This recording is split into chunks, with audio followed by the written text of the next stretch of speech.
This is the interface of a top-tier dating application. Building a product like this requires solving severe engineering challenges to operate at a global scale. Behind this screen, the system processes up to 2 billion individual swipe events every single day, generated by over 20 million daily active users. To maintain a seamless user experience, both generating new profile recommendations and recording a user swipe decision must execute in under 300 milliseconds. Users also have zero tolerance for failure. Serving the same profile repeatedly or losing a mutual match due to a server error immediately degrades trust in the platform.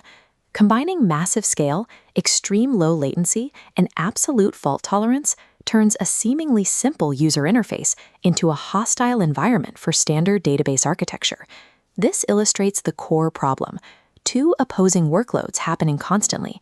We have a read-heavy request pulling a feed and a continuous write-heavy swiping action. Routing both streams through a traditional monolithic database instantly deadlocks the system. Feed generation requires the database to execute complex, multivariable geospatial queries across millions of rows to find relevant users. Swiping requires continuous, high-throughput data ingestion. Attempting this synchronously will lock the exact tables the feed generator is trying to read. Matchmaking adds a strict transactional requirement. The database must verify both sides of a swipe atomically to prevent dropping matches when two users act at the exact same moment.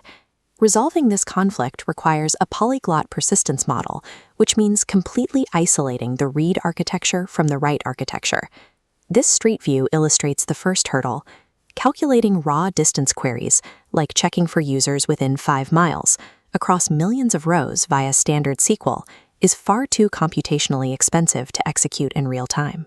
To bypass this, we use geosharding via the S2 geometry library. We divide the globe into static, manageable sectors. When a client requests a feed, an API gateway routes their coordinates to a location mapper to find their exact S2 cell and its immediate neighbors. That specific geographical cell is mapped directly to a localized Elasticsearch cluster, entirely bypassing the global database. Elasticsearch then rapidly filters this localized shard by the user's explicit preferences, sorting by age, gender, and specific interests. Geosharding transforms a global search bottleneck into a highly localized pre-indexed lookup, reducing read latency to mere milliseconds. There is a critical UX bottleneck to solve in this feed. The system must never serve a profile the user has already swiped on. Cross-referencing every single feed request against the primary historical database to check a user's scene list would reintroduce unacceptable latency into the system. To maintain speed, we implement a Redis Bloom filter. This is a highly efficient, probabilistic data structure. The Bloom filter instantly checks if a profile ID already exists in the client scene list, dropping duplicates before they ever reach the device. Probabilistic data structures provide a high-performance rejection layer, ensuring the primary database is never taxed by redundant ID checks. We now shift to the write workload, ingesting up to 2 billion post requests daily for individual swipe actions. Forcing synchronous database writes for this volume will lock tables, queue up requests, and destroy the responsiveness of the UI. We route this data through an asynchronous, event-driven architecture using Kafka as a message broker. As soon as the payload hits Kafka, the API gateway immediately returns a 200 success code to the client, preserving a zero-latency experience. In the background, worker nodes consume the Kafka stream safely at their own pace, pushing the data into a large, durable, wide-column database like Cassandra. We partition the Cassandra storage by the swiping user's ID, which allows the database to handle extreme write throughput without forming a bottleneck. Decoupling data ingestion from storage protects the persistence layer from viral traffic spikes, all while maintaining sub-second UI responsiveness. However, this asynchronous write pipeline creates a critical flaw. NoSQL databases like Cassandra rely on eventual consistency. This creates a race condition. If two users swipe right on each other simultaneously, Cassandra's lightweight transactions fail across isolated partitions, and the match is lost permanently. We resolve this by inserting Redis as an isolated atomic execution layer dedicated entirely to match logic.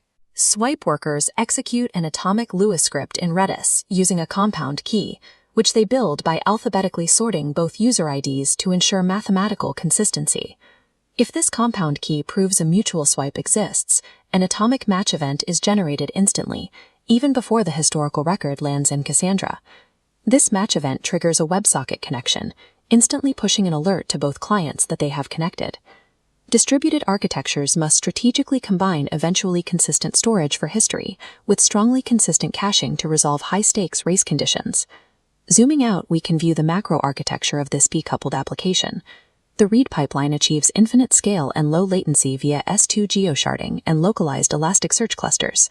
The write pipeline achieves immense throughput via Kafka and strict transactional integrity via Redis, completely isolated from the read flow.